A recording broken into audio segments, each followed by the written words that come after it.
A good day. God bless you all. On a good day this morning, I don't feel like even playing. Few minutes to 12. I don't feel like we're still in the morning time. I don't feel like playing any music, Papa. Because I got many things to do. Please, you welcome this moment to the platform.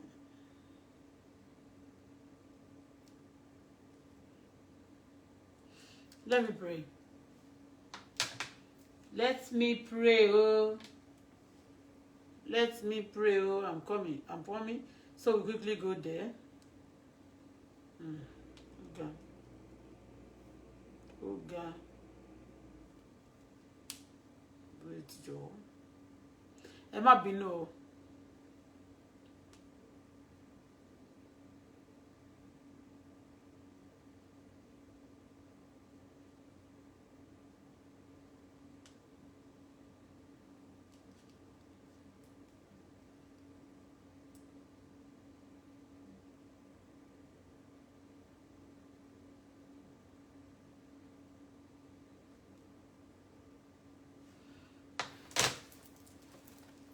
Thank you, Father. Father, in Jesus' name, in the mighty name of Jesus, Heavenly Father, we say thank you once again. We appreciate you, Lord, because we are God. Nobody like you from east to west, not to south, that be there. Exalted, be glorified forever in Jesus' name. I cover myself, blood of Jesus. I cover my daughter, blood of Jesus. I cover my people, blood of Jesus. In the name of Jesus, I'm going to your word right now. Oh Lord, my God, speak through my mouth in the name of Jesus. Use me mightily in the name of Jesus. Oh Lord, take total control in Jesus' name. Ohun tí a kò mọ̀, Olúwa tọ̀ mọ́lẹ̀ sí ní orúkọ Jésù. Àwọn ìkà tó wà nídìí ọ̀rọ̀ yìí, Ọlọ́run tú wọn ní àṣírí, má jẹ́ ká ṣì wọ́n bò sẹ́ ní orúkọ Jésù. Gbogbo àwọn ẹni búburú yìí sẹ́, Ọlọ́run tú wọn láṣírí, Ọlọ́run tú wọn láṣírí, Olúwa tú wọn láṣírí. Ẹni tó jẹ́ ọmọ gbé nínú ṣọ́ọ̀ṣì Sotitobire nílùú Àkúrẹ́ tán sì ti ọkùnrin náà mọ́nú ọgbà ẹ̀wọ̀n tán náà fún life imprisonment. Ọlọ́run gbèjà ọmọ rẹ̀ jà, ẹ ti ń jà, ṣùgbọ́n àwọn kan wárùn kì wọ́n ní agídí wọn láwọn ò ní gbà. Olúwa ní wákàtí yìí, Ọlọ́run expose them and disgrace them mightily in the name of Jesus. Expose them, àṣírí gbogbo yín pátá tẹ̀síkà yẹ òní, àṣírí yóò ní gbogbo. Ọlọ́run ti bínú sí yín, ìjọba yín ti fàya. Ọlọ́run mo lò mí fògo rẹ̀, má lò mí ní àlùpàtì, má jẹ́ kẹ́nu mi kan. Èyí tí mo fẹ́ wí lónìí kò ní jẹ́ àsọmọ, kò ní jẹ́ àsọgbẹ̀yìn. Olúwa jọ̀ọ́ gbàkóso, ọ̀rọ̀ náà kò ní ìtumọ̀. Létí aráyé, létí àwọn ènìyàn, gbogbo àwọn tó máa gbọ́ jẹ́ kó ní ìtumọ̀. Olúwa gbàkóso. Bẹ́ẹ̀ ni yóò rí. Thank you, Father, because of answer prayer. In Jesus' name we pray. Ṣé kò sọmọ Sotitobire kankan bí ni ẹ tẹ lọ́ọ̀fù síbí o? Ẹ káàbọ̀, ṣé dáadáa la bá yín? Ọlọ́run, ó yẹ kí irun mi yún mi under my hairways. Mi ò dẹ̀ tí fẹ́ tu irun yìí, ó yún mi seriously. Ẹ ti rí táìtù wa tí a gbé wá lé ní èrò tí ì dé, ẹ ṣé o. I want to link things together for you, and I want to ask you, and I want you to know, and I want people to listen and listen careful. Nigeria, especially Yoruba, ẹni ìkà. Ìwọ tó wà lábẹ́ ohùn mi, tó bá fẹ́ goodness fúnra ẹ, because láti sin lọ títí di 2023. Almighty God will expose evil people. Àwọn èèyàn tí ẹ kò fi ọkàn sí, àwọn èèyàn tó ń ṣe bí èèyàn gidi, the Almighty God will expose them and he's going to disgrace them. Almighty God, he will fight for his people. Gbàdúrà pé Olúwa má ṣe mí ní èèyàn búburú, má jẹ́ kí ẹ̀mí búburú wọnú mi, má jẹ́ ká ayé mi bàjẹ́. Ọlọ́run gbàkóso ayé mi, Ọlọ́run má jẹ́ n ṣìṣe, Ọlọ́run má jẹ́ n ṣìwí, Ọlọ́run má jẹ́ n ṣẹ̀ṣẹ̀ gbé, Ọlọ́run má jẹ́ involve nínú ibi. Ọlọ́run gbàkóso àwọn mi, gbàkóso ẹnu mi, gbàkóso ọkàn mi. Bẹ́ẹ̀ ni yóò rí, ogúnlógún sí ní tèmi. Jésù agbára wa. Yes, I want to link something for you this afternoon. Tani Eripe Sotitobire matter. And I want to link it with Abuja matter because one letter. Okay. On a good day. Because àwọn èèyàn kàn sọ pé a lot of people don't pè mí, wọ́n bá mi sọ̀rọ̀, mi máa send message, mi ti ẹ̀ dáhùn. Kò ṣe pé bóyá mo hate àbí pé mo gbàgbé ọ̀rọ̀ mama man yẹn, no. You pray for nígbà mìíràn, wà dákẹ́ ìgbà mìíràn. Eléyìí ní gan pàápàá mo kàn fẹ́, I just want to talk.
ẹ mọ̀ bínú o.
Sorry, the MTN number you're trying.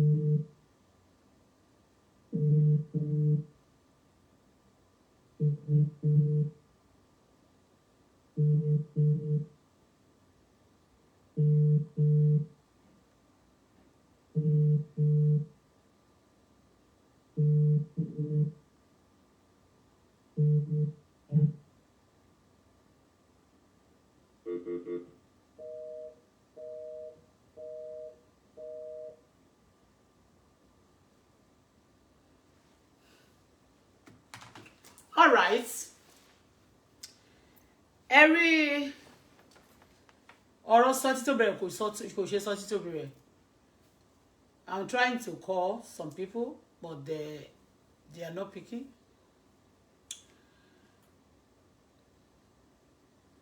Ṣé rí ọ̀rọ̀ Sotitobire? Nigeria burú gan o, especially Yorùbá. Tribes ó burú jù ní gbogbo Nigeria, òun náà ni Yorùbá. Torí ẹ̀ tí àwọn èèyàn bá lọ tán bá sọ pé wọ́n ti ẹ̀pín kúrò, tí wọ́n sọ pé wọ́n fẹ́ di nǹkan tán ṣe ni wọ́n pẹ́ pín yẹn. It's going to be nasty. Ṣó ti yé? Àwọn èèyàn burú gan. And number one, Ondo State nísìnyí mo fẹ́ sọ ṣé mo pé bí mo ṣe sọ few days ago. Somebody bí pé ẹnìyẹn mọ nǹkan tí àwọn nǹkan tí ọ̀dọ̀ mi gbọ́dọ̀ máa àwọn nǹkan tí mo fẹ́ ṣe lénìí tẹ́lẹ̀tẹ́lẹ̀ because ó kàn lè ṣẹlẹ̀ pé mo máa gbé síwájú bí mo tẹ̀ ṣe fẹ́ ṣe gan ó yẹ mo fẹ́ include àwọn ẹnìkan ni. Ṣé mo wípé ńgbà tá a bẹ̀rẹ̀ ọ̀rọ̀ Sotitobire yìí actually ìyàwó ẹ̀ ni mo pè ní sí tí ò dáhùn. Yes. Àti one woman kan báyìí tí you know they are called the woman I call the wife now and one other woman but they are not picking. Maybe wọ́n lè ti pè mo wà lórí chat but nǹkan kan kò ṣẹ́rí tí bá sọ pé kò kàn mí náà ni ṣùgbọ́n nítorí pé mo jẹ́ ọmọ Ọlọ́run ṣó ti yé yín mo jẹ́ ọmọ Ọlọ́run in one way or the other, the way they say, way tí Ọlọ́run ń lò mí láti ṣe iṣẹ́ tiẹ̀ in the from different, I mean, all different from other maybe pastor, evangelist, ṣó ti yé bẹ́ẹ̀. Apo oníkálukú, olùkọ́ o, ayé tó fèdè fò, aríran, those who care, who love, you know, ẹ̀yà ara kan náà ni gbogbo wa. I'm trying for a long time. I stopped the work. And you know what? I stopped making shout on the cases because the wife said to me,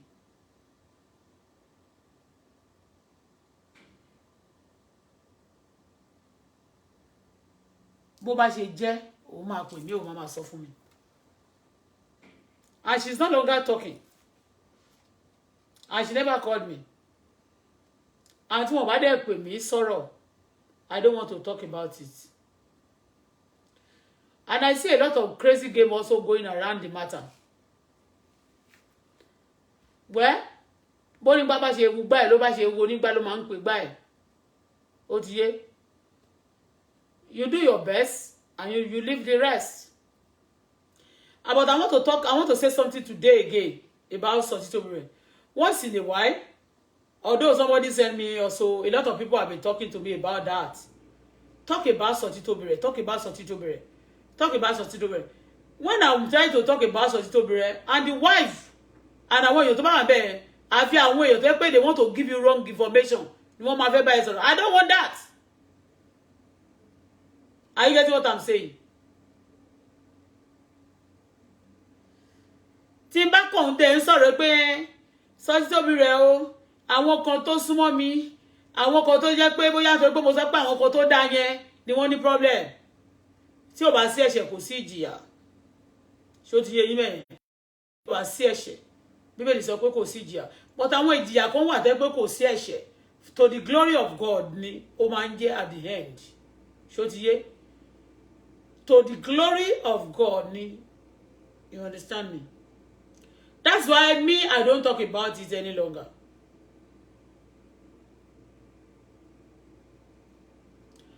And nísìnyí à ń gbọ́ pé mo rí àwọn chat náà tó wà lórí media. Ipe ńkọ́ o, they should help the Ondo, I mean, they should say something about that issue. Ọlọ́run kúkú mọ̀ pé I tried my best. Torí nígbà tó bá ṣe pé wọ́n rí evidence, they are not ready at the family or at gbogbo àwọn tó ní evidence. They are not ready to release evidence. Even for those, àmọ́ pé ní Nigeria, they always cover their mouth, especially when the politician or àwọn tó bá ti mọ DSS, don't believe pé wọ́n wà connected somehow when they are on your case. When you are trying to make some move, they cancel it.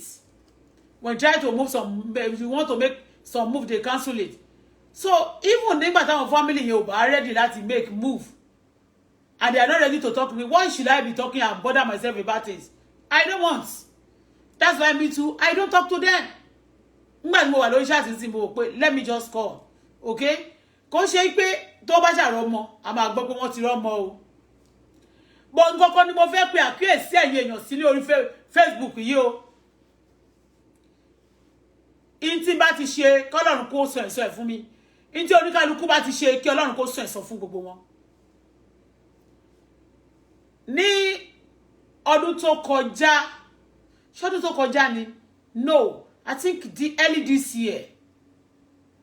Early this year.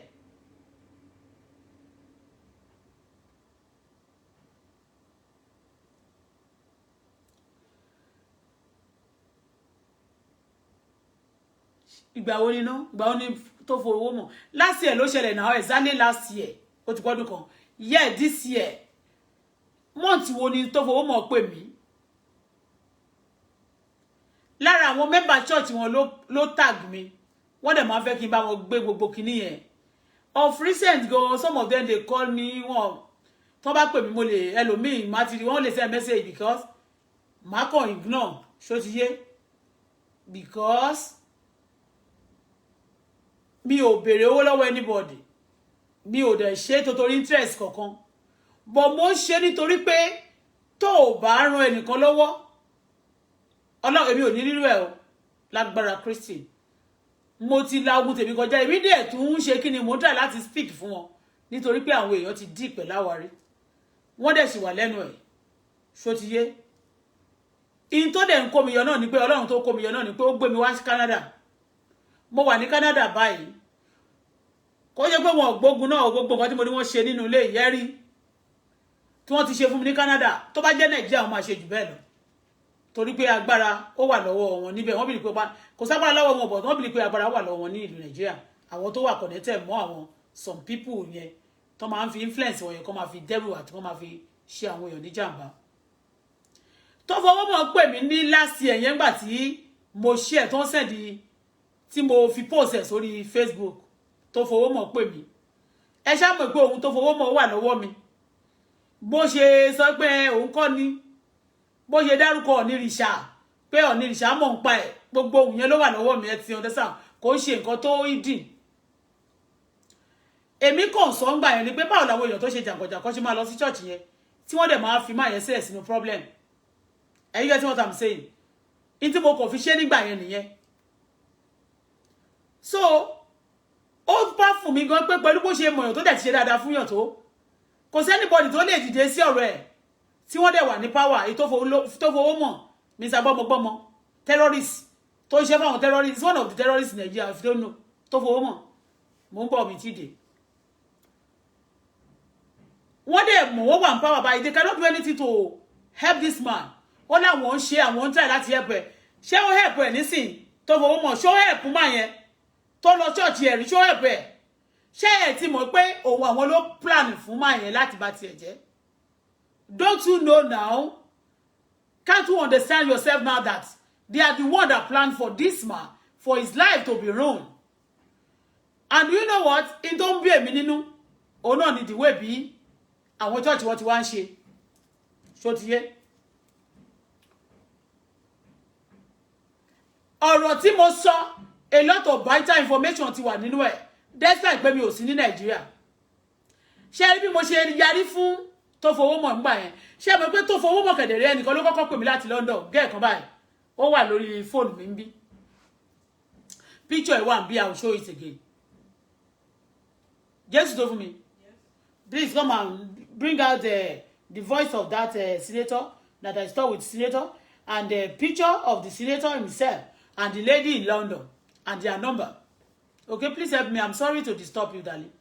I'm not going to waste time on this chat because I'm too saucy and I have many things to do. It's on the iPhone. On my iPhone, the older iPhone. The older iPhone off? Even this one is off too. It's off? Okay, it's on. But it's down. Yeah. How many percent? 30. 30. What should be? Mami Mujade. The picture of the lady. I don't know where, at least I know what the video is. I don't know where the other one is. Okay, bring the video. The picture is here. Okay, that is a voice. Yeah. Okay, connect it. Take this one. Take this one. Remove this one from connection and connect that one so that people can hear. The voice of Tofo Omo. The lady called me from London. I don't know them, but many people will know you Omo. Egun money, eyan megun. This lady called me. Ṣé mo tó mo ṣe sọ pé àwọn olórí burúkú terrorist pọ̀ gan ní London yẹn o. Terrorist àwọn Nigeria tó ń ṣorí burúkú pọ̀ gan bẹ́ẹ̀ o. Bẹ́ẹ̀ ni àwọn Nigeria tó ń ṣorí burúkú wọ́n bẹ̀ wọ́n gan fún iṣẹ́ burúkú àṣìwọ̀n òdẹ̀ níbò bẹ́ẹ̀ ni mo sọ ní Europe àti ní especially London yẹn tẹ́ ti ń ṣorí burúkú gbogbo ẹ̀yin tẹ́ ń ṣorí burúkú tẹ́ ń ṣe kàn fún àwọn ní London yẹn tó ń gbé yín pamọ́ síbẹ̀ láti máa dọ̀ ìdáyé èèyàn láàmú gbogbo yín pátá àwọn náà máa yọ̀ máa pa yín.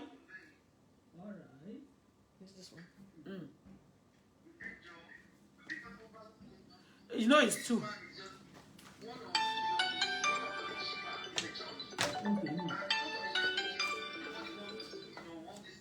Hello. Ẹ kú ọjọ́ mẹ́ta. Mo kàn ní kí ní kérékéré ló yẹ lẹ́ẹ̀ tí ẹ pè mí. Mo ní kí má máa yọ yín lẹ́nu ni o.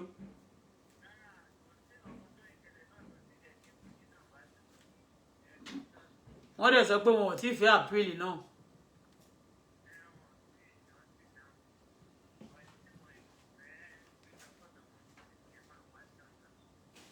Okay.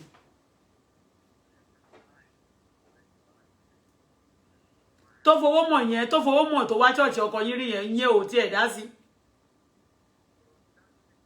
olórí burúkú ni tó fowó mọ̀ olórí burúkú ni tó fowó mọ̀ ṣé lẹ́tà tí wọ́n kí ni wọ́n dẹ̀ tí wọ́n sọ kí ni lọ́ọ̀yà yín sọ ń sì kò sọ nǹkan kan náà gbogbo wọn kàn dúró sórí ọwọ́ wọn lẹ́tà yẹn náà kẹ̀dẹ̀rẹ́ ó wà lọ́wọ́ wọn lẹ́tà ṣáṣì wà lọ́wọ́ wọn tó ní ọmọ ọmọ l'Àbújá àbí wọ́n ní wọ́n sáìtì ọmọ ní Àbújá wọ́n ní wọ́n sáìtì àti rírí náà wọ́n ní wọ́n sáìtì ọmọ l'Àbújá rírí náà ni lọ́ọ̀yà ẹ̀mí kìíní dẹ̀ Anthony Jerry dẹ̀ sọ pé kò sí investigation lórí anybody okay no problem mo ní kí yín ni ẹ bá mi send account number yín ṣe gbọ́ mọ́ ẹ má bínú. Yes. Baba, ẹ bá mi kọ́ wọn yín. Tẹ́ bá lọ bẹ̀, tẹ́ bá mi kí wọn, ẹ bá mi kí prophet. Yes. No. You're welcome. Yeah.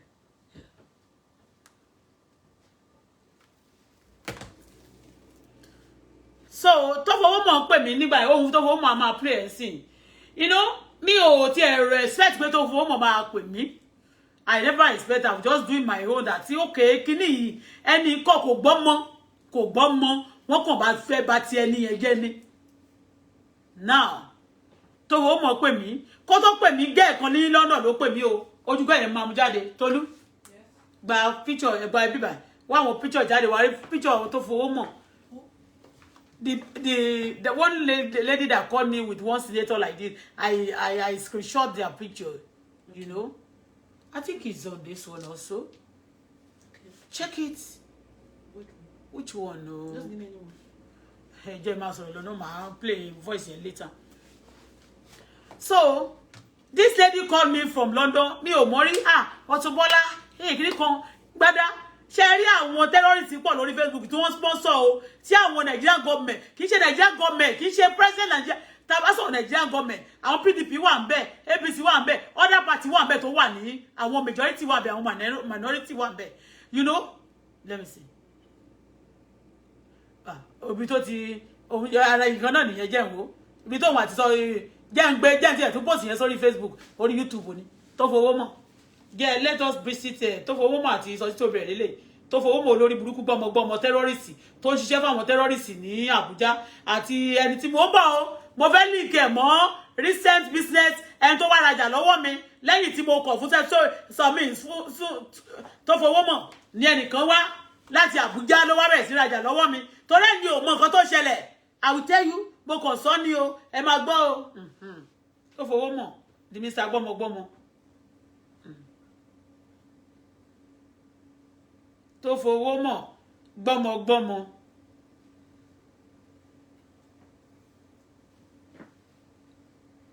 tó fò mo bá o kò fowó mọ̀ anybody.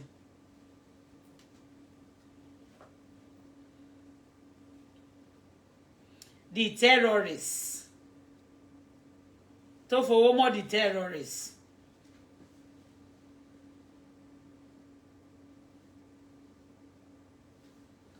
gbọ́mọgbọ́mọ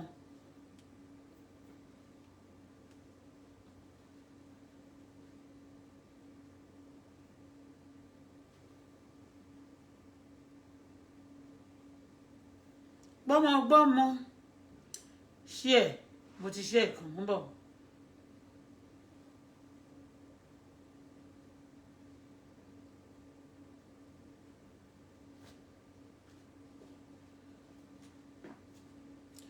kì í ṣe léyìí Tolú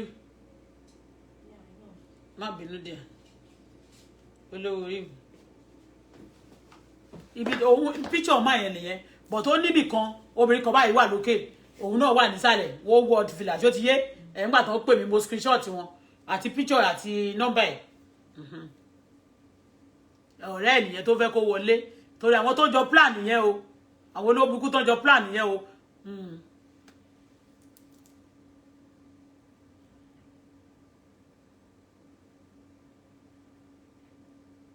So let me continue my story. Then you know that time when this lady called me, I turned her down by exposing them. I come back, one gbé picture in wale. at the end of the day, I do as if I'm going to put it down. One day, so that I recorded them. You know why? I listened to them. Number one, only to turn ni wọ́n plan fún ni. Ṣó ti yé, but kì í ṣe ó plan fún. Wọ́n nígbà tó lọ church ẹ. Láti ẹ ló njo yẹn but nsin. Mo nígbà tó lọ church ẹ. Ẹ là ń lò fún gbà yẹn, but mo ní nígbà tó ẹ lọ church ẹ kí ló wá dé tí ẹ lè help ẹ. Tẹ́ dé wà lókè tẹ́ wà l'Abuja. Ó ní tó bá ti jáde àwọn ṣe nǹkan kan danet tó bá ti jáde àwọn máa ṣe kidi kan àwọn máa ṣe gbá àwọn máa ṣàwo but lady kan ló kọ́kọ́ pè mí ní London terrorist lady kan ló kọ́kọ́ pè mí ní London nígbà tí ó pè mí ó wá ní senator ó wà lórí line pé ó máa bá mi sọ̀rọ̀ sí ó dẹ̀ pé mo wá a dẹ̀ ṣe 3-way call mo dẹ̀ record wọn ó wá ní mo ṣá wá question mo question ó wá ní onírìṣà gan mọ̀ ń pa ẹ̀ everybody máa sọ̀rọ̀ onírìṣà mọ̀ ń pa ẹ̀ ọjọ́ tí wọ́n ní wọ́n ṣe ìdájọ́ fún Sotitobire life imprisonment tẹ́mi sunkún yẹn wọ́n ní onírìṣà lọ sí Àbújá obìnrin náà ló sọ o obìnrin kan tí wọ́n ń pè tí mo sọ pé ní kí n máa bú Bọ́lá Tinubu o ṣó ti yé yín pé kí n máa bú Tinubu tó rajà lọ́wọ́ tó wá fi ọgbọ́n wò pé bóyá wọ́n rajà lọ́wọ́ mi ṣó ti yé bẹ́yẹn there is something kó tó ní pé máa sọ pé kí n máa bú Tinubu kò ṣe pé bóyá ó ń jà fún Nàìjíríà there is something ó dẹ̀ wà lórí Facebook bẹ́yẹn tó ń pín owó káàkiri láti sọ pé kí wọ́n máa bú àwọn èèyàn tó bá ti wù wọ́n láti bú àwọn kan sọ fún mi lánàá torí gbà tó kọ́kọ́ máa wọlé sí mi lára kò ní wọlé sí mi lára ó mú picture Àyìndé Wàsíù àwọn kan sọ fún mi wọ́n ní wọ́n photoshoot picture yẹn ni but mi ò believe ó dẹ̀ lè photoshoot ti mi o but kí ló gbé fún mi fún number one kí ló send picture Àyìndé fún mi fún ìyẹn mi pé gbogbo nǹkan tó bá ti ń ṣe o mi ò máa fi ọlá Àyìndé máa fi wo àwọn máa fi ọwọ́ Wàsíù wo òun because wọ́n gbọ́ pé bóyá wọ́n máa wí pé ó máa ń ó ṣó ti yé ó ṣó love àbó ṣó kankan.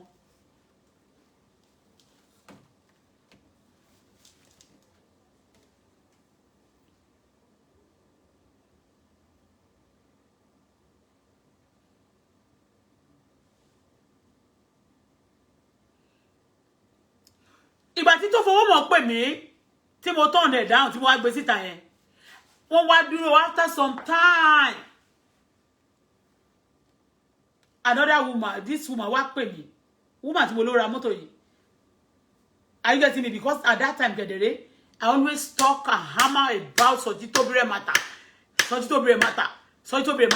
and that time wọ́n wá gbé a lot of people jáde lórí Facebook pé Sotitobire wọ́n bẹ̀rẹ̀ sí sọ̀rọ̀ burúkú pa irọ́ ni o they pay them to destroy ó tiẹ̀ ní one particular Bukola kini kan Kẹ́mi Bukola ọmọ tó máa ṣòfò sọnù yẹn ó ní ẹgbẹ́ ọ̀rọ̀ yẹn lọ́wọ́ sí Auto-Bola ó máa jẹ́ kó le ọmọ sọnù ní Ìbàdàn ọmọ méjì twins wọ́n rí àwọn méjèèjì live ọmọ sọnù ní Ondo state láti bàyẹ̀ wọ́n rí wọ́n sọ fún wọn ẹgbọ̀rọ̀ yín lẹ́nu ẹ̀ torí wọ́n mọ̀ pé ọ̀rọ̀ yẹn ní impact bó ṣe ń pariwo so but I don't relent and mo continue láti máa sọ̀rọ̀ yẹn this woman tó pè mí ó láti Àbújá lòun wà ẹ̀ ń gbọ́ o and then she start buying things for me wọ́n ṣe ń rajà lọ́wọ́ mi yẹn ọjà tí wọ́n rà yẹn it take my attention at times it's good but tí wọ́n wá fún wọ́n máa fún mi lówó wọ́n á ṣí ṣọ́ọ̀bù fún mi wọ́n á ṣe gbá wọ́n á ṣàwo ó promise heaven and earth kò ṣe pé mo gbé ọkàn lé yẹn ní yes that is the criminal yes àwọn méjèèjì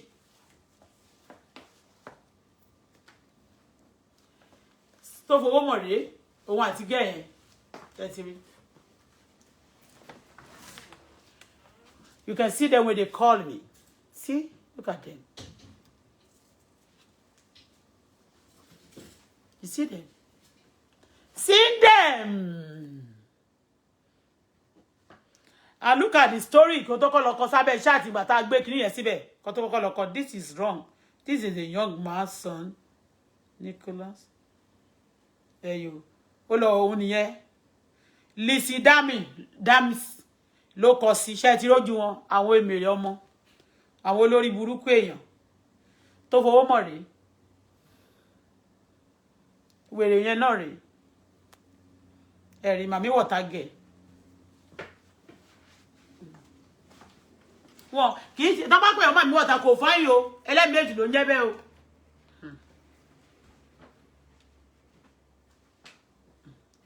àwọn olùṣìkan tó rè mo tún rà àwọn olùṣìkan bí o àwọn yẹn tó ń jètì àwọn olórí burúkú èèyàn àwọn aláìní tìjú àwọn ọ̀bàyé jẹ́.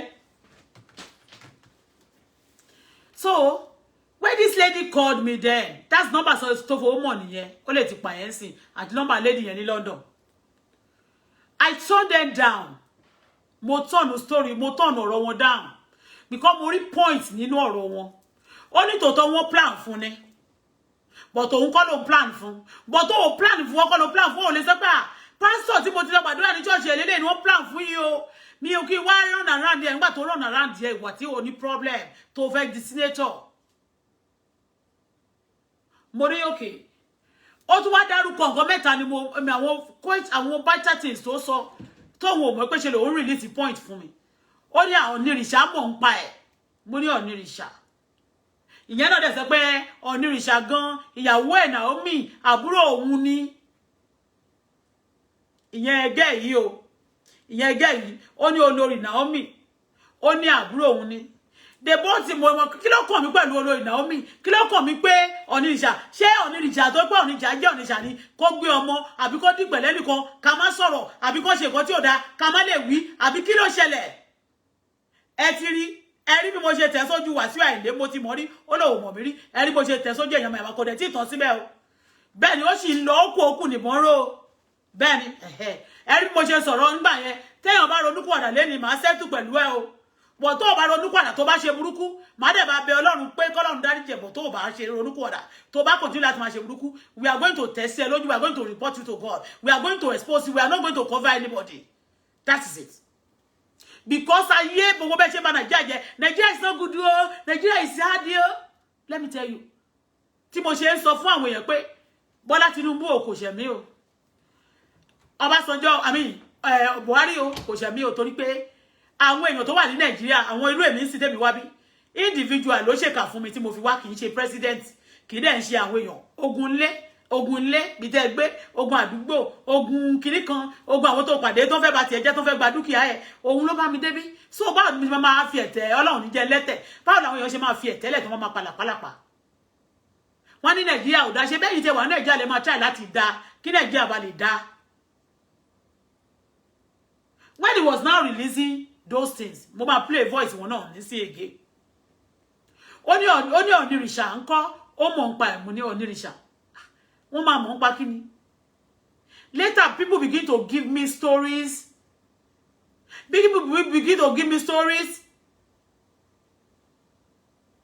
and mo wá rí pé sórí tó bá ti ń sọ̀rọ̀ báyìí they go and look for people that will know you wọ́n máa ń lọ lẹ́ni o let me tell you people always go home and look for tó bá ti ń sọ̀rọ̀ àwọn kan tó fẹ́ kó gbẹ́nu kó bẹ̀ wọ́n lọ mú àwọn wọ́n lọ bá ẹni tó bá rè pé ó wìn ní àtẹ̀ ẹni tó bá rè pé bóyá ó lè bá ẹ sọ̀rọ̀ tó sọ pé ò ní kọ̀rọ̀ sí lẹ́nu àbí tó bá love òun náà máa fẹ́ fi hold ẹ like my mom tell me the other day pé Ọlọ́run máa yọ ọkùnrin yẹn kí n máa gbàdúrà fún pé kí n mẹ́nu kúrò lórí ọ̀rọ̀ yẹn you understand my mommy also was advising me ṣé mo pé kí mommy tó lè advise me mo mọ̀ bóyá ẹnìkan pè wọ́n ní bóyá nǹkan ni wọ́n rí ẹ ti understand bẹ́ẹ̀ yẹn.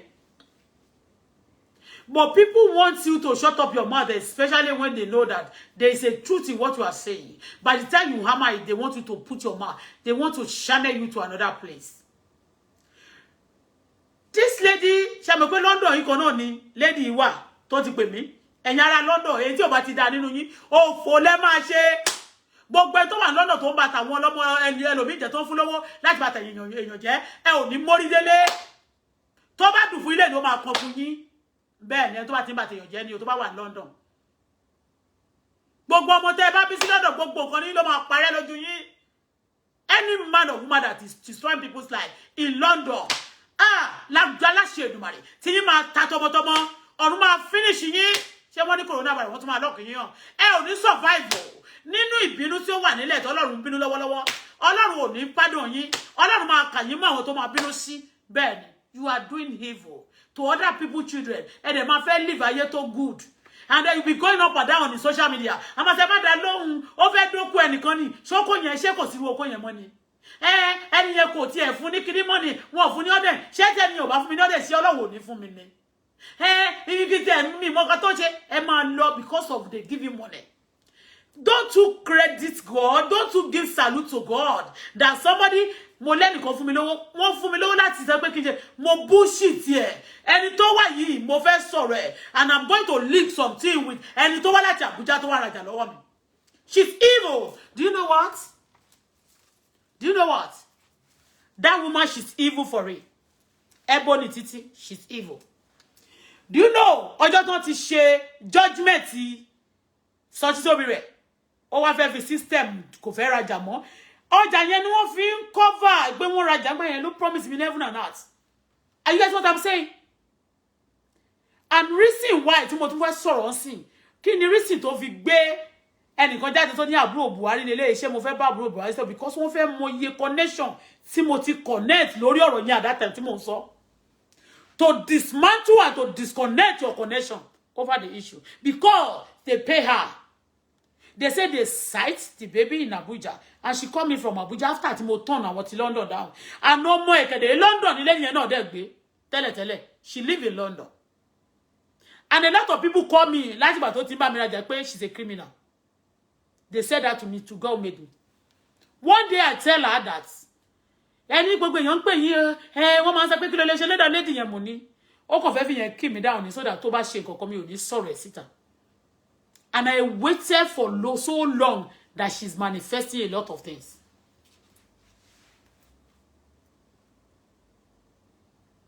When that lady in London called me then and I turned them down fún tó fowó mọ̀ láti má jẹ́ kí n lè sọ̀rọ̀ yẹn mọ́. Do you know what? They took another channel. Ẹnìkan ní Nigeria. But lady yẹn náà ọmọ ẹ̀ wà lórí ní London. Ìtùnú woman tí mò ń sọ tí wọ́n pè ní Titi Ebony. Ìtùnú ẹ̀ wà ní London. London yẹn náà ni. Abike for rich she's a terrorist. Nígbà tí wọ́n kọ́kọ́ sọ pé wọ́n jail woman bọ̀bọ́ yẹn to life imprisonment. Abike gbogbo wọ́n jáde wọ́n bẹ̀rẹ̀ sí sọ pé àwọn wọ́n wá kọ sábẹ́ chat mi ní pé candidate Auto-Bola ni wọ́n jail for life imprisonment yìí o. Abike ó ì máa ṣòfò tọmọtọmọ bẹ́ẹ̀ ni kó máa wẹ̀ nínú ewé àdàbí tó yẹ pé gbogbo tí mo sọ mo purọ́ mọ́ ẹ ó wá kọ́ ni pé wọ́n ti jail ẹ̀ mọ́ ní pé kó má tiẹ̀ mọ̀yàn rí ẹ tí kò gbọ́mọ̀ kò gbé ọmọ simply because wọ́n ló ń fight fún ọ̀nà ìrìṣà wọ́n náà ní ìrìṣà mọ̀ ń pa ẹ̀ wọ́n ní kí lorúkọ ẹ̀ tó fọmọ yẹn náà ó mọ̀ ń pa ẹ̀ mo ti ẹ̀ fẹ́ ṣe ṣàtìtọ̀ ní ìrìṣà kan tó mo rí pé wọ́n tún lọ sí Àbújá wọ́n tún yá bí tó ti lọ ń present wọ́n ní wọ́n fẹ́ present suggestion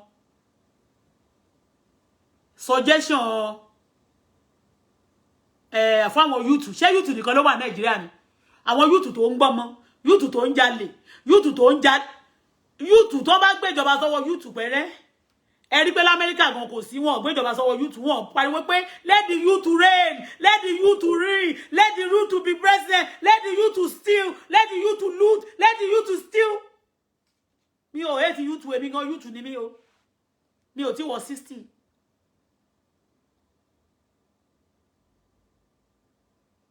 This lady wọ́n wá gbangba yẹn wọ́n send ẹ wá Àbíkẹ́ ìwọ ló plan wọ́n plan ṣe sórí Facebook for real to be distracting and to be destroying people. The Almighty God will destroy you with your children. That time she will not be able to come, but only they plant you on this social media to destroy people's life. The Almighty God will destroy you. Because ní ọjọ́ yẹn ó wá Àbíkẹ́ mo rí picture òun ló wá sábẹ́ chat mi wọ́n lè lọ parẹ́ later nígbà tí mo wá bẹ̀rẹ̀ sí ń rake. Dino Malaye náà jáde pé poor person no dey say pure person ṣé mọ̀ pé tó fowó mọ́nà kedere APC ni I mean PDP ni the other guy Dino Malaye náà PDP ni ẹ̀yin ò rí pé Dino Malaye gan ọjọ́ tí wọ́n ní sójà apààyàn tó ló pa àwọn ọmọ ní Lẹ́kì ẹ̀yin ò rí pé ṣe ló lọ wọṣọ Lẹ́kì ó lọ wọṣọ sójà ni up and down ó wọ bàtà sójà wọṣọ sójà nítorí pé mo kí ẹ lánàá yẹn kò mí pé ká má sọ tòótọ́ mi ò bẹ́ anybody já o but when you are doing evil tá bá ti sight yín àbí tá bá dẹ̀ ti fúnra tó bá ti rí pé gbogbo jọkà tí kò jọkà a máa gbé yín síbí a máa sọ That woman called me. Ó kàn bẹ̀rẹ̀ sí sọ pé òun fẹ́ rajà.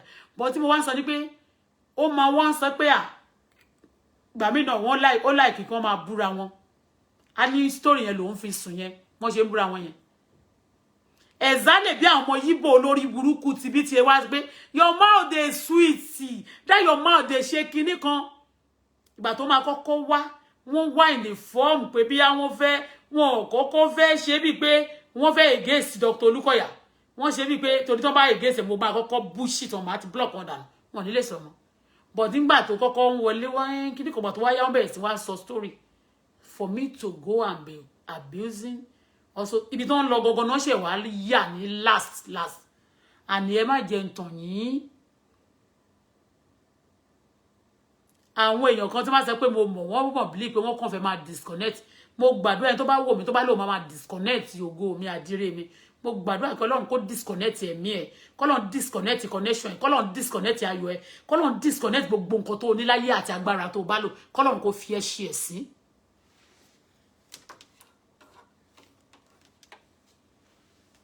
Nígbà tí mo tọ̀nù lady tó wà London yẹn down.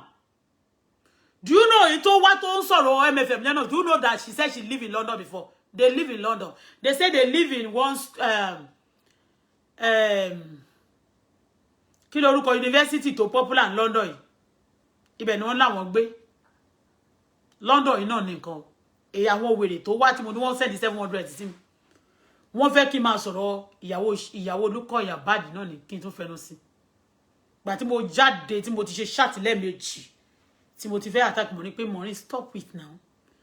Wọ́n kàn máa tàn ẹ́ pa ni ẹ̀yin ọmọ Ondo state tẹ́ bá kàn fẹ́ máa gbẹ́nu gbogbogbò kẹ́ ẹ má ẹ wò ẹ ṣọ́ra yín ọdún ọmọ Ondo state náà kọ́ ni èyí tó fowó mọ̀ tó ṣèkà fọmọ Ondo ọmọ Ondo tó pé kàn fẹ́ lo ATS àbó lórí burúkú ó dẹ̀ ní pé ATS tó máa fi yọ sọ́run àrèmabọ̀ tó bá ti jẹ́ wọ́n lo ṣe àti gbogbo terrorist group yín sẹ́ ẹ máa rí pogun máa wà kí Nàìjíríà tí ẹ bá correct ara yín kó tó di 2023 there's going to be a war ẹ lè rò pé ẹlẹ́rìn Bọ́lá Tinubu àti Buhari kò ní jẹ́ bẹ́ẹ̀ but there's going to be a war Ọlọ́run fúnra rẹ̀ ló máa jà it's going to be a war ètà ṣì ń rí preamble ní gbogbo nǹkan tó ń ṣẹlẹ̀ gbogbo tó ń ṣẹlẹ̀ káàkiri àgbáyé preamble ẹ̀ ṣì ń rí ìbínú ń bọ̀ tí Ọlọ́run ń lòdù sílẹ̀ fún àwọn tó bá ṣèkà tó ń ṣe bí fáwọn ọmọlọ́mọ ìbínú ń bọ̀.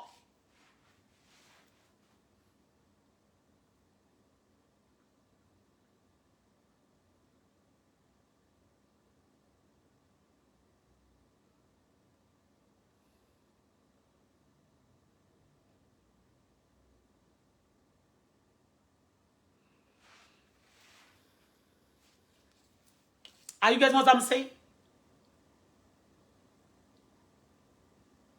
They send this woman to that when you say Lana, hey, London, you want to pay, hey, customer one. The woman, she's not a customer. She told me she's been selling car for a long time. She's a liar. She don't know anything about cars. Ah, it's Jackie, oh,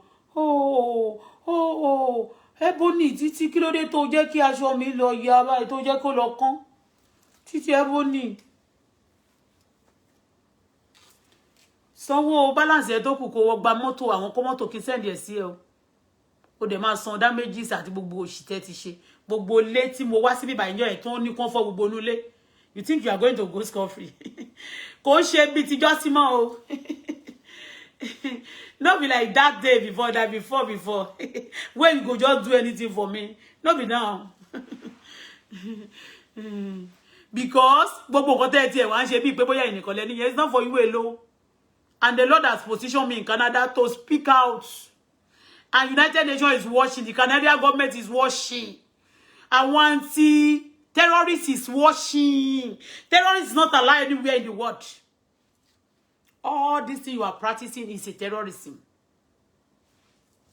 For people, kí ló ṣe bóyá tó ráhùn kọ́kọ́ lọ ní church. Ẹ pàdé ńbẹ̀. Ẹ kàn fẹ́ bá yọ ọmọ lọ́mọ jẹ́. Tẹ́ mọ̀ ìkúnlẹ̀ ìyá ti ẹ̀yin kedere. Ẹ fẹ́ gbádùn ẹ fẹ́ tọ́jú ọmọ ti yín.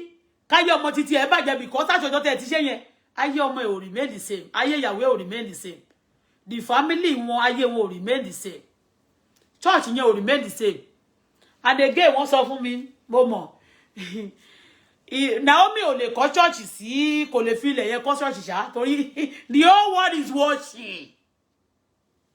Àwọn tó wá ń bà mí lẹ́rù ó wá mi ò wá mọ each time wọ́n máa sọ pé onírìṣà kan tó dárúkọ ń bí onírìṣà onírìṣà ń fèèyàn ṣe onírìṣà mọ̀ ń pa ẹ̀ onírìṣà ṣe news BBC news Yorùbá náà dẹ̀ gbé onírìṣà pé kí ni wọ́n ń pè fún pé ọmọ sọnù ṣọ́mọ ò sọnù mọ́ l'Ondo state àti ní Ọ̀ṣun state látijọ́ yẹn ṣó dídí èèyàn gan ò sọnù ní Nàìjíríà láti ọjọ́ yẹn.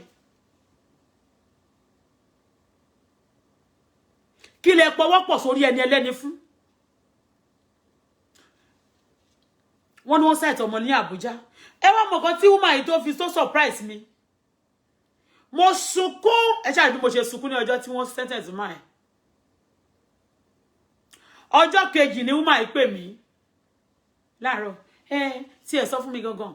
Mo wá ní ìwé tó sọ pé wọ́n rí l'Àbújá yẹn ńkọ́ ṣé o lè mo dẹ̀ send ẹ̀ sí. Ìwé yẹn mo send ẹ̀ sí. Kò sọ nǹkan kan sí mọ́. Tí ẹ sọ fún mi wọ́n sọ pé wọ́n náà bá sọ wọ́n ló sọ ìrọ̀rùn kan pé wọ́n bá sọ pé wọ́n bá rí ọmọ yẹn tó bá jẹ́ pé wọ́n tètè sọ̀rọ̀ pé torí ẹ̀ ni wọ́n ṣe sentence. That woman called Titi, she's evil. She's working for those one. Àwọn tó fẹ́ bá mi sọ̀rọ̀ láti lọ́nà tẹ́lẹ̀ tí mo reject àwọn ló padà wá. They come back and go and check somebody that is in Abuja. She live in Abuja. And that time for her to win my heart, she bóyá Photoshop náà ni o. Ó gbé picture bí tó wọn Àtàyìndé ti dúró, ó tún gbé ti Tóyìn Kọ́ládé náà. Pọ̀ rẹ̀ ni o. Torí gbà yẹn màmá sọ pé Tóyìn Kọ́ládé yà ṣe jẹ́ kíní kan mo máa tí Esabod bá ti ń tẹ̀ sí gbogbo wọn lójú màmá gbà wọ́n lẹ̀. Màmá try láti pọ́n lé. Mi ò ní ṣe pé bóyá mi ò ṣe oníbàárà. Èèyàn lè lówó jura wọn lọ ilé ayé ní ìka ọ̀dọ́gba but at least má ti wà okay in my own level. I'm okay. Èèyàn lè lówó jù mí lọ kí n ní nǹkan míì jù lọ. So ti yé. So I was always mention their name there. But this lady, ọ̀rẹ́ òun ni, she made the Photoshop. And nígbà ìsìn àti bá ti wá ti try láti share Tóyìn Kọ́ládé. She quickly called me and send me a mọ́tò yẹn, abẹ́rẹ́ mọ́tò kan, ṣó ti yé bẹ́ẹ̀ yẹn. She will send me, when it's a woman send the mọ́tò, a máa ra mọ́tò kan, ṣó ti yé bẹ́ẹ̀ yẹn.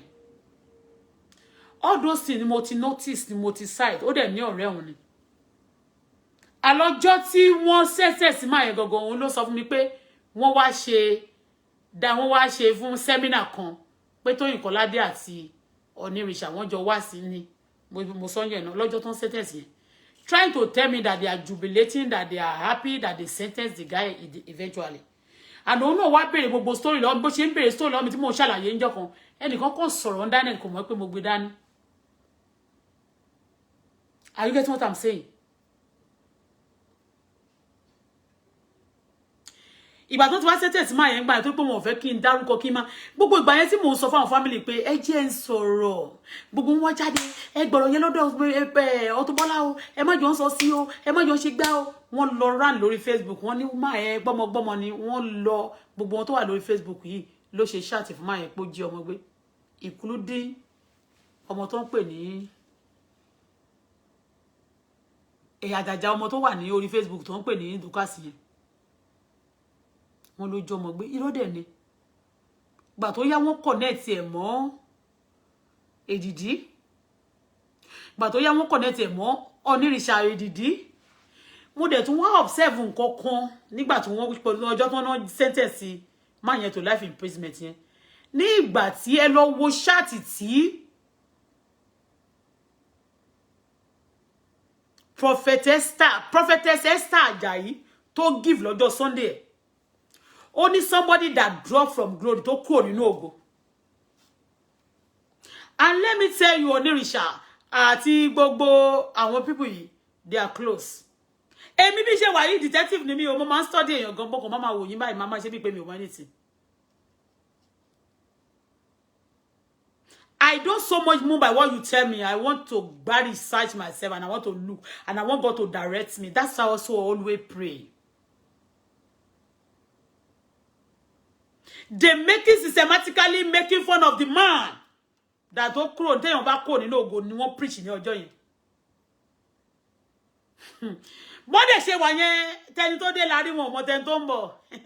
Wọ́n máa tọ́lọ́run bá máa dì pẹ̀lú wo nígbà tí wọ́n ń jàǹjọ́ sí we have to go into àwa tá sí Nàìjíríà gan. Kò dẹ̀ lè dọ́dọ̀ mọ́ mi, kò lè dọ́dọ̀ ọmọ mi.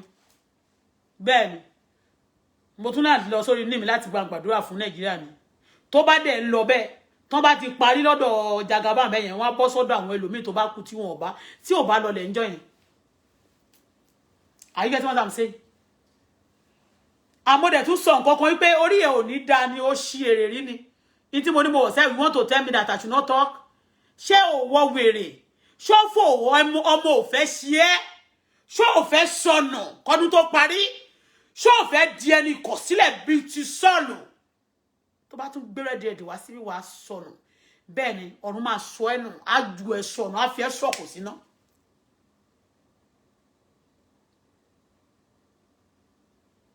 We are talking that people are destroying people's lives, destinies of others. And then you say you want to have a good Nigeria. You want to divide Yoruba especially. Ẹ máa parapọ̀ báyà àwọn èèyàn mú àwọn tó gbọ́mọ yẹn o. Gbogbo wọn Christian yẹn mọ̀ pé nǹkan ló gbọ́mọ o. Bọ̀ wọ́n sọ pé ó yájú síyàn. Tá mi yálà yá yín gan. Tó bá wù mí máa blog ní ìṣàdé bí tó le. Ọlọ́run Elédùmarè máa blog ẹni senator. Débi tó lápẹ̀rẹ̀. Má dé máa gbàdúrà tọ́lọ́wọ́ wá ṣe kẹ́mọ̀ pọ́ máa lè ní mí. You are destroying people's life, other people's children. And you said they should not talk. Tani yálà yá yín ni mo bèrè. Tí ìgbà tí tó fọwọ́ mọ̀ tó fẹ́ gbàwọn ẹ̀bà. Ṣé bóun la rí tó ṣe jẹ́gẹ́dẹ́ ni mo post sórí Facebook yẹn. Ṣé bóun nìyẹn tó fi damax tá fi ń wégele tó fi wọ́n agbádá. Senator tó ló gbé gbogbo owó tán tó ló gbà tọ́jọ́ yẹn gan náà tó 500 wọ́n ní kò fi kọ́kọ́ bọ̀ sí ẹ nínú church yẹn. Wickedness simply because other party wá síbẹ̀ and other people are there. Kí ló dé ṣó pè yín ni ṣó kọ lẹ́tà sí yín ni pé tó fowó mọ̀ àti gbogbo àwọn politician tó wá ṣó sọ pé wá sí church mi ni ẹ̀yin lè wá ẹ máa kọ́ ní burúkú wọlé tán ẹ máa bá tèèyàn jẹ́ ẹ wá lè fẹ́ sórí rẹ gbogbo ọmọ yín máa ṣọ́kú lójú yín ni. Bẹ́ẹ̀ ni mo wí bẹ́ẹ̀ tẹ́ bá sọ pé ta ló sọ bẹ́ẹ̀ ẹ sọ pé Bọ́lá Fọláṣadé ló sọ.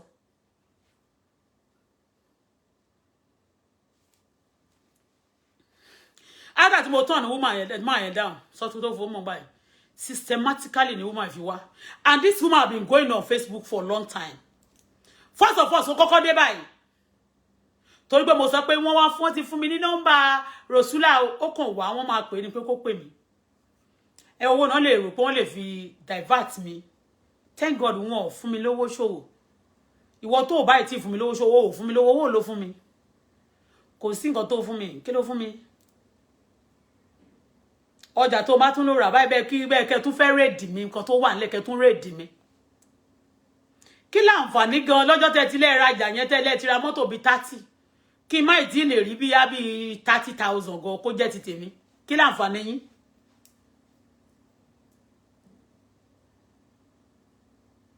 Ẹ máa tún lóyàn ni ẹ máa tún rèdì èèyàn ni pẹ̀lú wickedness yín. Bí woman yẹn ṣe wá ní ọjọ́ nígbà tí mo turn tó fowó mọ̀ down ni woman yẹn wá pè mí ó kàn dédé pè mí náà ni later tó san owó tó rajà bí mélòó kan ńgbà yẹn ló wá ṣe wá ń send ó ń ṣe lórí 2 WhatsApp ó ní family la jẹ́ báyìí o mo ní mo ti gbọ́ ó wá send picture Wàsíù Àyìndé ó ní òun rèé àwọn jọjọ wà ní kí n wo bí àwọn ṣe jọ wà ní London pé jẹ́ London làwọn ti pàdé ńgbà story bye nǹkan bye ló ṣe fóun but I discovered she said she's from Ìṣàgámù gbogbo story tó sọ is a lie it's different. Are you getting me? Òun ti ta mọ́tò báyìí dẹ̀dẹ̀ mo tún wá pariwo God bless Larry Shitu àwọn èèyàn tí mo fẹ́ dàbí láyé mi nìyẹn. They don't want me to mention those who cause pé nìkan mention Larry Shitu bẹ́ẹ̀ wọ́n fẹ́ disconnect mi pẹ̀lú àwọn èèyàn tó bá lè gbé mi sókè àbí tọ́lọ́run lè lò fún mi ṣó ti yé yín bẹ́ẹ̀ they want to disconnect me.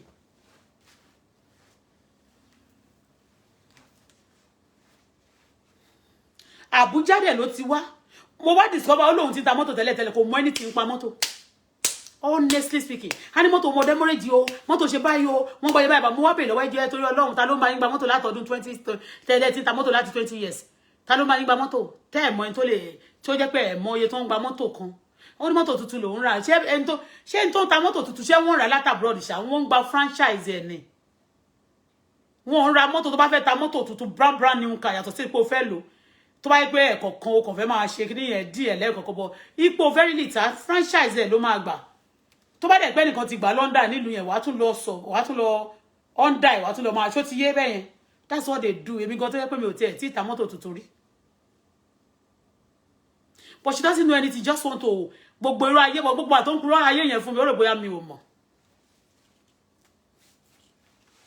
mo dẹ̀ bẹ̀ mo ní me I don't want us to fight o she dealt with me she play a lot of game ọjọ́ tí wọ́n wá sentence máa yẹn èyí tó wá sọ pé kí òun ò lẹ́jọ́ kọ̀ọ̀kan bá mi rò kí n ṣáà send owó yẹn wọn bí ìyá ẹ̀ dáadáa kó má ra mọ́tò yẹn and I'm going to sue you for $2 million for you spoiling my thing. You have distorted my life and then you even said they should write thing under my name ipe mo jí mọ́tò ndo jẹ́ pé ẹ̀yin lẹ jí mọ́tò mi and you are under this one that is doing all this thing to me and moreover tó bá jẹ́yàn gidi báwo ló ṣe lọ deactivate account ẹ̀ ìwọ títí ebony tó pé rẹ̀ why do you now deactivate all your accounts you are not ọwọ́ ẹ̀ ò mọ́ ọwọ́ ẹ̀ kò mọ́ òun lọ Turkey o ọkọ òun lọ Turkey gbogbo amnation tense up wo mi ò tí ì dé mò ń bọ̀ mi ì tí ì dé mò ń bọ̀ sẹpẹrẹ ayé ní nǹkan bàbàrà tẹ́ ń bá yé àwọn èèyàn jẹ́ tẹ́ máa ní kó má sọ̀rọ̀ kò ní ra gbá fún yín o tó fowó mọ̀ pè mí mo tọ̀nà ẹ̀ dáhùn London dẹ̀ lẹ́ni tó kọ́kọ́ lò pé kó pè mí London lélẹ̀ náà the London base náà ni this lady yìí náà ugly mu tẹ̀tẹ̀ yìí kó tó di pé ó lọ sí Àbújá kó tó di pé wọ́n sọ pé ó lọ fẹ́ ọmọ inú ẹ̀ ọmọ Yíbò kan tó ń lọ ń ṣe terrorist ọmọ ẹ̀ kan tó jẹ́ àkọ́bí ẹ̀ náà tó ń pè ní Ìtùnú London náà ló wà òun ló fẹ́ ṣe bẹ́ẹ̀ dẹ̀yẹn tó sáré gbé wá very ugly tí wọ́n máa kàtàrà àwọn bàbàrà bí nǹkan tí Ọlọ́run òkú wọn máa fẹ́ ṣe bí páwọn làwọn dájú ẹ lọ bó ṣe wọlé nìyẹn number one you came to play on my intelligence that you are going to simply because nígbà yẹn wọ́n ti gbọ́ nínú news pé Canada fẹ́ fún àwọn èèyàn ní paper tó bá ti lè ṣiṣẹ́ at that moment nínú oṣù March yẹn gọgọ ìgbà yẹn gọgọ ló pè mí ìgbà tó wá sentence máa yẹn tó wọ́n àdé wọ́n máa fi gain attention gbà yẹn mo máa ń sọ̀rọ̀ Sotitobire gan ìgbà yẹn gan náà ni wọ́n tó wá fi shift attention mi so I'll be more busy you understand me then ìgbà tí wọ́n wá parí iṣẹ́ ti Sotitobire tó ń ṣe sentence ó fẹ́ ṣí mi lẹ̀ ti bí iṣẹ́ bíbá iná kẹ̀dẹ̀rẹ́ ṣó ti yẹ yín mẹ́yẹn they are planning gbogbo yín tẹ́ wò mí tẹ́ ń plan ibi fún mi gbogbo ọmọ yín ló máa ṣánkú mọ́ yín lójú tí bá ti fẹ́ mi gbàdúrà fún yín pé kó dáa fún yín rí ègún ló máa dì lórí yín because ẹ máa fẹ́ kó dáa fún ọmọ yín ẹ máa bàtà yí ọmọ ọlọ́mọ jẹ́ òfò lẹ́ máa ṣe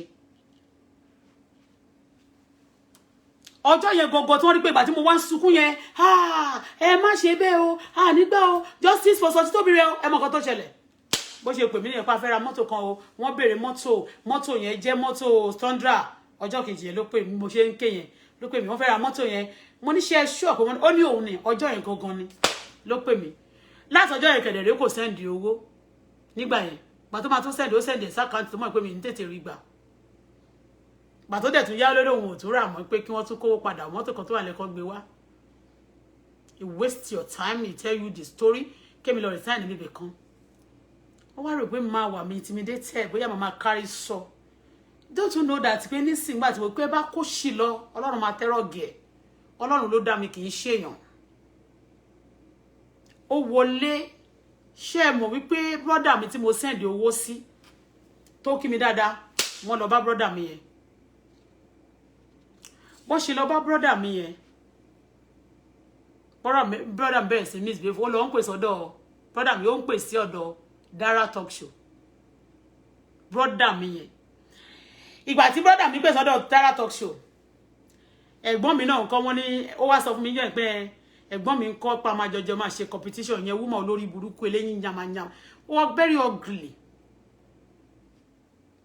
ó lèmi àtẹ̀gbọ́n mi máa ṣe competition mo lèmi àtẹ̀gbọ́n mi ẹ wá ní nǹkan tó kọ́ ni mo lèmi ò tiẹ̀ lísì sí ló bá kà nǹkan báyìí ló sọ ọjọ́ ẹ̀ kémi dá lóhùn kémi àtẹ̀gbọ́n mi ká máa jà ń bí gbogbo wọn ọmọ Ìjẹ̀bú kí ló tẹ́ ń dájà sílẹ̀ náà kí ló dé tí kírímínà pọ̀ náà yín kírímínà pọ̀ ń Jẹ̀bú o Ìbàdàn àti Ìjẹ̀bú kírímínà ti pọ̀ jù ńbẹ̀ I tell you.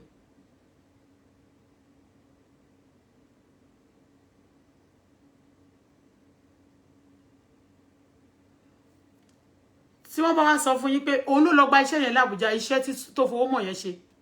Òun ló gba iṣẹ́ yẹn. Let me show you the face of the baby also.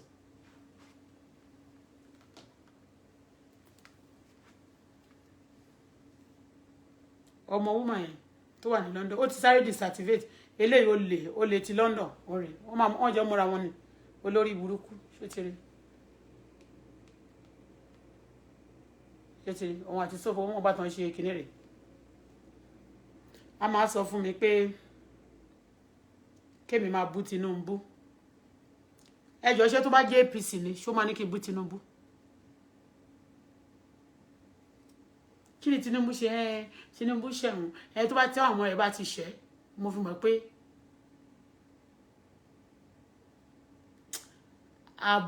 bóyá ni Dino Malayo lọ́wọ́ nínú nǹkan tó ń ṣẹlẹ̀. Mo ì máa gbá research mi dáadáa. Torí bó ṣe jáde tó wá sọ fún mi, torí ó fẹ́nu ẹ̀ sọ fún mi ni. Òun pàdé Dino Malayo níbì kan. Dino Malayo ṣe pé ṣé òun ṣe ń wo lady yẹn ni. Kó máa wo lady yẹn mọ́ jọ́. Ó máa ń bú wá sí. Mo ní Dino ò lè sọ bẹ́ẹ̀. Torí pé mo máa ń share Dino wá sọ́dọ̀ mi gbà yẹn. Mo ní Dino ò lè sọ bẹ́ẹ̀ láíláí torí pé girlfriend Wasiu Ayinde, Dino òun àti Dino ló máa jọ ń dún àwọn ní tíátà. Dino àti Wasiu Ayinde ló máa ń dún àwọn ní tíátà. Torí ẹ̀yin tíátà ṣe wà lẹ́jẹ̀ wọn.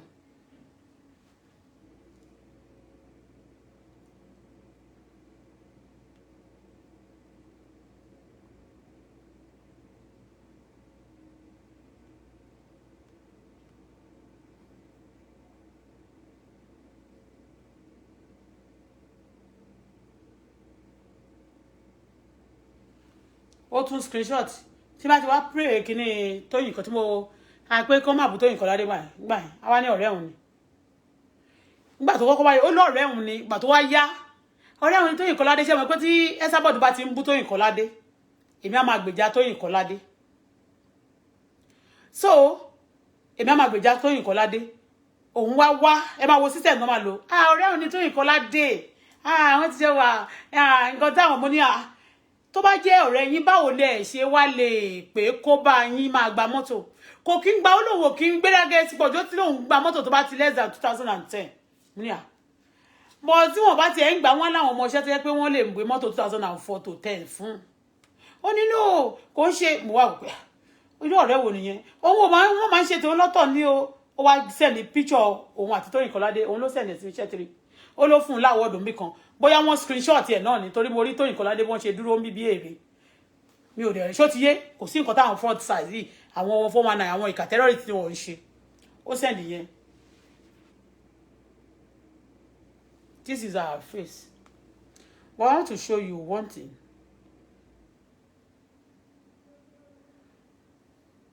you can see the way I so much love and the love I have for her and the respect. Look at what I used to store her name. Titi is her name, but I never store her name with Titi. I store her or anything. I store her with God bless you, ma. Family number, Lele. That's our own to one in London, Lele. This is no daughter that is in London.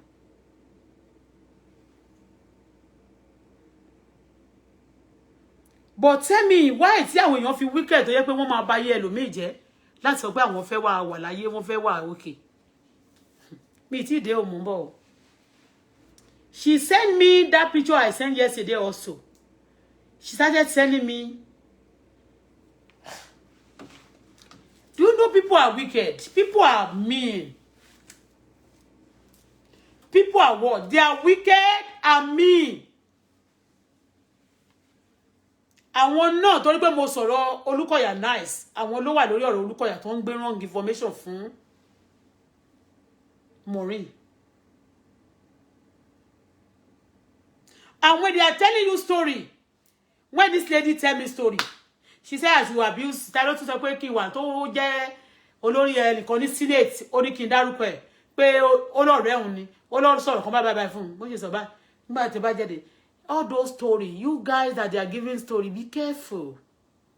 Wọ́n fẹ́ sọ ìlú yín gan di èèwọ̀ fún yín ìyẹn bí olóṣìtẹ́ Esabod tó máa ní àwọn kan mo bóyá tó lówe bá gbòwe tí ò bá mọ̀ wọ́n tí ò bá dá wọn á jẹ́ pé èròjà ló ń bà àwọn tó jẹ́ pé asylum àwọn tó jẹ́ pé refugee kiri kan even Esabod she's a terrorist and she's an asylum seeker even bó ṣe ní ìwé tó ní passport yẹn kó lè kú gbirigidi kó òun lọ Nàìjíríà a máa ní I hate them with passion tó bá béèrè kó lọ ni kò lè lọ despite bó níwèé kí láǹfààní kó níwèé gan.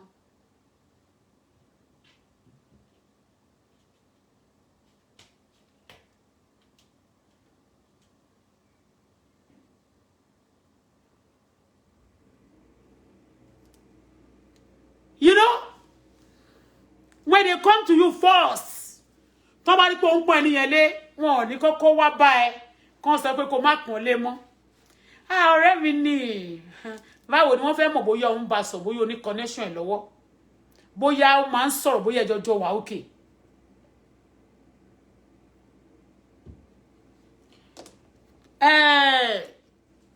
Àwọn ibi tá ti ra mọ́tò wọn ò ní gbà o. Sanwó mọ́tò kan send mọ́tò ẹ̀ sí ẹ tó ní kó lọ book láti oṣù kan o. Gbogbo mọ́tò ńlá ńlá tó wà ní gbogbo Canada ló máa ní kí n máa lọ book káàkiri. Kò ra kankan. Ẹ wá rè pé ẹ kàn lè lọ àwọn ọmọ kan fẹ́ mi àfi tẹ́ bá fẹ́ jẹ́ kó ẹ kò fẹ́ kó gbogbo wọn jìyà torí pé gbogbo àwọn tó rán yín gbogbo yín á tọwọ́ àṣírí yín ò lè bò. Àṣírí yín kò lè bò terrorist lè ń ṣe lórí Facebook. And terrorists is not never allowed anywhere in the world. Ẹjọ́ Títí Ebony, one site ọmọ l'Abuja, and you asked me to send the letter. I sent the letter, you asked me, you interrogate me so on the issue. What do you do to it? And since that day, you started to dodge me, you never pick call. You promised heaven and earth that I should go and resign from my working place before God. You will be buying container beer for every month. Mo dẹ̀ wé pé mo ní àwọn customer mi náà tó bá rà náà tí n bá ń ṣe bẹ́ẹ̀ yẹn kí ni mò ń wá tọ́lọ́wọ́ ní ṣe fún mi. And you know that you have nothing to do, just want to destroy your children, not me. You want to destroy your own life. Bó ṣe destroy àtàwọn family ẹ̀.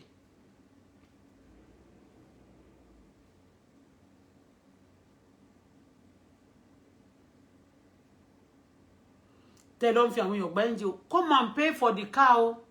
The car is 50-something,000 and kò dẹ̀ jẹ́ owó tó dẹ̀ jẹ́ àwọn owó tó jẹ sẹ́lẹ̀ owó kiri kò dẹ̀ san owó ṣíà gbogbo nǹkan tó ní kán wá fọ́ sọnù nítorí mo ti ṣàlàyé síbẹ̀ yẹn kò dẹ̀ san káàdì wá gbé lọ sí kọ̀ọ̀kì so oye tí káàdì lẹ́tà ẹ̀ thank God that your address is there, the one in Lagos and the one in Abuja. You're going to receive it. You have my letter, you have my address as well. Gbogbo data mi gbogbo information mi ló gbà. You are such a wicked soul. Egbomo fọlọmọ kẹjẹ kon release ẹni ẹlẹ́ni ẹ̀yin aláyé bàjẹ́ ẹ̀yin abatẹnijẹ́ ẹ̀yin olófò ẹ̀yin ìkà ènìyàn egbomo fọlọmọ tẹ́ san 50 million gbògà sí account ìyá ọlọ́mọ ẹ ṣe gan ni pé tán bàbá rajà lọ́wọ́ ẹ̀ mọ́ wọn ò ní lè rówó gan kò ní rówó gan tó máa fi ṣàpíìlì wọn ò ní fẹ́ kán tètè ṣàpíìlì torí mo sọ pé mo máa sponsor àpín yẹn wọ́n máa rò pé tí wọn ò bá ti ṣe ó bá máa rajà mo màmá tí máa fẹ́ sponsor àpín yẹn mo màmá sponsor ọlọ́run máa bá mi ṣe bí ní fi ilé mi yá mo lè sọ pé kán fi ilé yáwó kí mo lè kódà mo lè fi ilé mi ní fi yáwó bọ̀ ọlọ́run máa ṣe tí mo lè ṣì bá ṣe àpín yẹn kó jẹ́ pé ṣó ti yé bẹ́yẹn torí pé wọn ò gbà ní ìkànnì yín o ẹ dẹ̀ máa bímọ ẹ wá lẹ fẹ́ jèrè ẹ wá ní mọ́tò ò ní pọmọ yín sọnù wọ́n ṣe tán wọ́n lásìdẹ̀tì pọ̀ Nàìjíríà nǹkan burúkú ń ṣẹlẹ̀ kò ní yé ṣẹlẹ̀ pẹ̀lú gbogbo burúkú tẹ́ ń ṣe yìí kò ní yé ṣẹlẹ̀ o àwọn Christian náà àtàwọn tó rí Facebook gbogbo wọn ò dá sí ìgbà tí a mẹ́sẹ̀gì ẹ lọ wo ọjọ́ yẹn wọ́n ṣe sentence máa yẹn ní ọjọ́ Friday kọ́ ni àbí Wednesday ìgbà tó bá di Sunday báyìí mẹ́sẹ̀gì tí Prophet Esther Ajayi tó preach ni kéèyàn bọ́ sọ nínú ògo kó bọ́ kó nínú ògo tẹ́ni tó dé la máa rí ìyá àmọ́mẹ́ tó ń bọ̀ wọ́n ti fẹ́ set yín pa sínú géèmù lórí Facebook yìí Àjàyí yẹn náà èmi ni mò ń pariwo wọ́n fẹ́ set yín pa gbogbo wọn àwọn onítíátà yẹn tán wọlé tì yín wọ́n àbáyé yín jẹ́ marriage yín ìbá jẹ́ 100 years wọ́n máa break it to pieces fún yín wọ́n wá cha pieces ẹ̀ wá kó lé yín lọ́wọ́ ẹ̀ mọ̀ pé kakínóbì lẹ̀ dà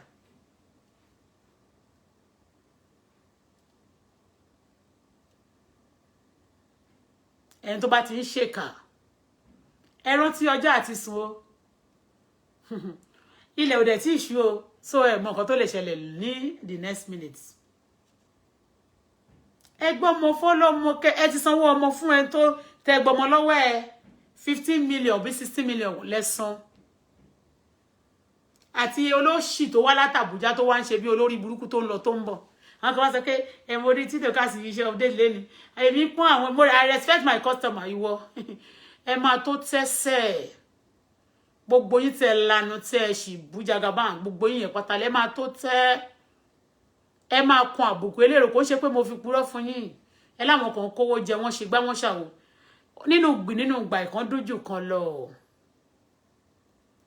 ẹ máa tó tẹ́ èyí tí wọ́n fún lówó mo lẹ́mi ò búyàn tó pọ́n fún mi lówó ẹni tó fún mi 700 títí ló fún wọn lówó pé kí n lọ bú kí n lè change ẹ̀ mọ́ Olúkọ̀yà lọ́wọ́ ṣé mo pé mo ti sọ̀rọ̀ ní bìgínì màá tún wá sọ fún pé wọ́n máa tún sọ pé ìyàwó ṣe báyìí mo wá wò pé but ibi tí wọ́n lọ gangan last ibi tí wọ́n lọ straight ibẹ̀ náà ṣẹ̀ wá lọ last yẹn because tí wọ́n bá kọ́kọ́ wọlé pé ẹ Olúkọ̀yà ò dáa wọ́n sọ mí màá ti gbé wọn ṣépè but they want to come in and tell people that you are not consistent wọ́n máa lọ wọ́n máa bọ̀ ni ẹ̀yin tó bá gbé sórí fún tó ń fún yín kọ́bọ̀kọ́bọ̀ wá máa wò pé o ti ríṣẹ́ tó ń bá yọ ṣọ́ọ̀kì lẹ́sẹ̀ tán á kú ìwọ àti ìwà ẹnìkan I tell you. ọmọ Ìjẹ̀bú olè ẹ wá wojú olè olè ẹ borí olè títí olè terrorist òfò ní gbogbo yín máa ṣe pọ̀ ẹ̀yin aláyé bàjẹ́ ẹ̀yin abatẹnijẹ́ ẹ kú ọ̀fọ̀ máa ṣẹ̀yìn ẹ gbọ́mọ fọ́lọ́mọ kẹ́ ẹ jẹ́ kí ẹni tó wà nínú tẹ́ ẹ tì mọ́lé tẹ́ ẹ fọwọ́ agbára wọn kẹ́ ẹ jẹ́ kó ọlọ́wọ́ agbára wà lórí yín ṣe mọ̀ pé majority of you ẹ lè travel mọ́ tẹ́ ẹ bá lọ náà wá ní wọ́n lọ gbé yín pamọ́ for 2 weeks nígbà tó yá sí wọn ní gbogbo yín máa lọ lé àwọn akariwo Buhari ò dáa ṣé ẹ̀yin dá yín ẹ̀yin olórí burúkú ìtẹ́ ń lọ kiri láti bá yé èèyàn jẹ́ ṣé ẹ dá ni Buhari sì kò wá bá mi kò ṣe nǹkan fún mi so kì í ṣe tó bá ṣẹ̀ mí ni máa pariwo ẹ̀ ní ewu la Nàìjíríà ò dáa o èmi kọ́ ìní báyìí sọ mo sọ pé MC nǹkan tó ṣe rèé o Wàsíù ò dáa o Pasuma ó le o Màláìkà ó le o bí Anẹ́sì olórí ibú o London náà ló wà ó lè gbogbo yín aláyé bàjẹ́ di terrorist àwọn Ìbàdàn ó lè àwọn Ìjẹ̀bú ó lè iṣẹ́ gbogbo wọn Ìjẹ̀bú òkè náà ti gbọ́ ọmọ Ìbàdàn but majority carry the votes majority ṣe kí ni ó carry the votes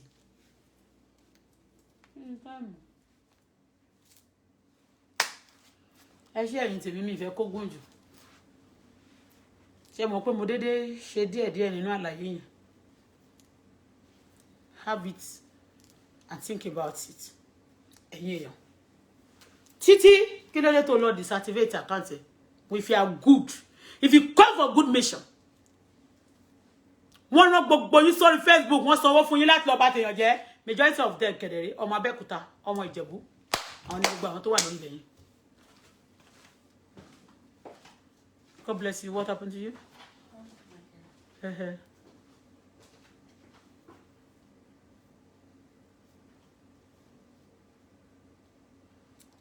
And came along my booty number one day that's quick. You better go and be doing what you are doing before. You better go and be doing your thing, what you are doing before. Ko yara embrace. Aye yo ni nda. Eni leri ọ̀la máa korò fún yín. Tẹ́ni bá dùn.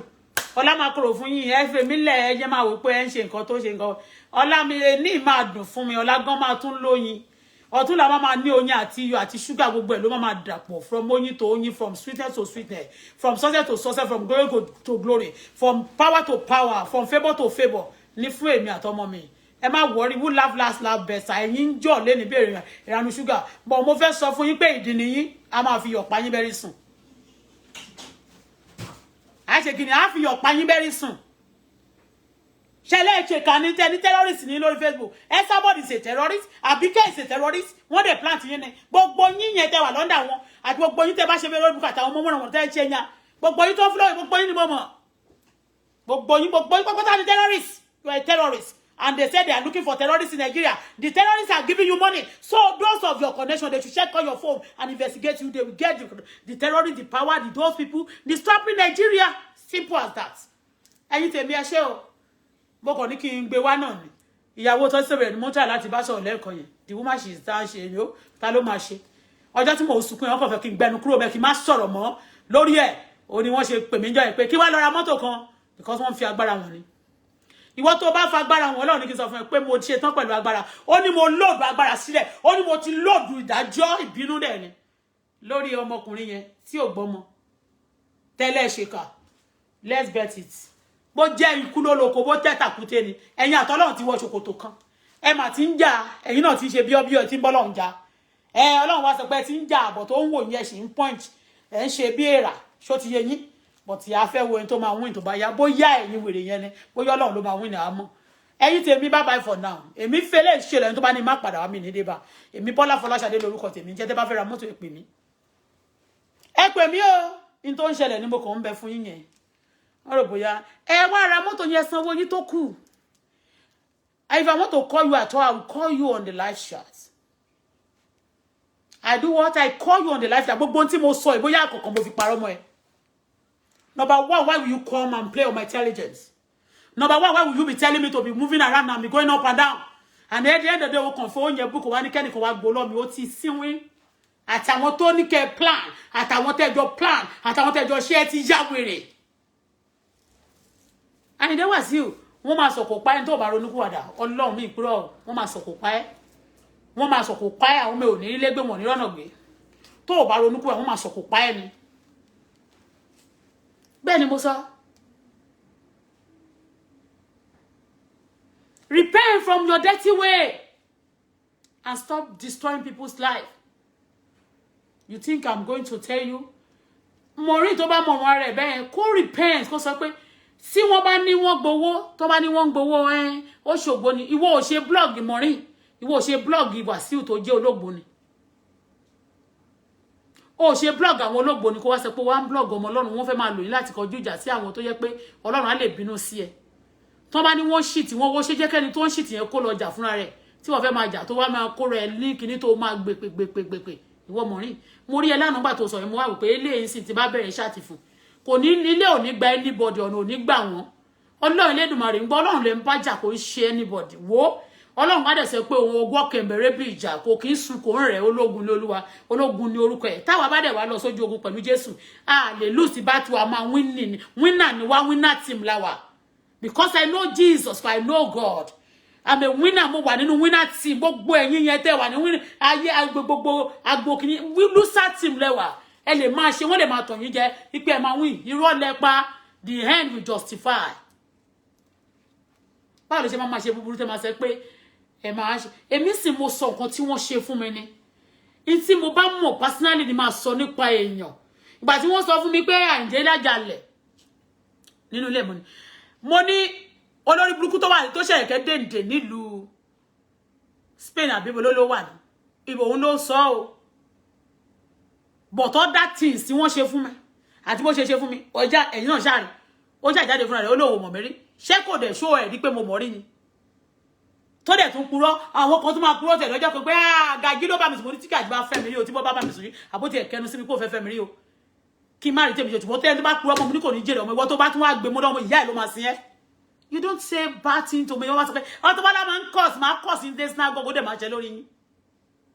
You don't try nonsense with me ètò rẹ̀ mi hate kéèyàn máa bá yéèyàn jẹ́ èwo ni àbúrò máa bá yéèyàn jẹ́ gan kí ló dé orí méjì lẹ́ni ni ṣèborí kan lẹ́ni wọ́n ṣe bí yín ni wọ́n bí wa ẹ̀jẹ̀ ló ràn lọ́pọlọ nínú system yín ẹ̀jẹ̀ ló ràn tiwa omi ló wà lára yín omi náà ló wà tí ẹran náà fi bò kí ló ṣẹlẹ̀ gan kí ló dé wọ́n ní Odùduwà kọ́ Odùduwà bá ń ṣì ní Odùduwà òṣì ní ẹ wo tí bàbá mò ń lọ ń sin tó bá ní má dé sí ànímì ní débà ṣùgbọ́n ẹ̀yin tẹ́ bá fẹ́ kí n máa wá màmá wá màá sì máa bá yín láyọ̀ àtàlàfíà ẹ lọ find out that woman need to be investigated bẹ́ẹ̀ ni tí mo notice àwọn nǹkan tí mo bọ̀bọ̀ yẹn pè mí mo yarí fún wọ́n rí pé mi ò gbà mo dẹ̀ ń hámà lọ́ngbà yẹn mo hámà lọ́wọ́ dẹ̀ rò pé mo gbúdọ̀ stop láti máa sọ̀rọ̀ yẹn.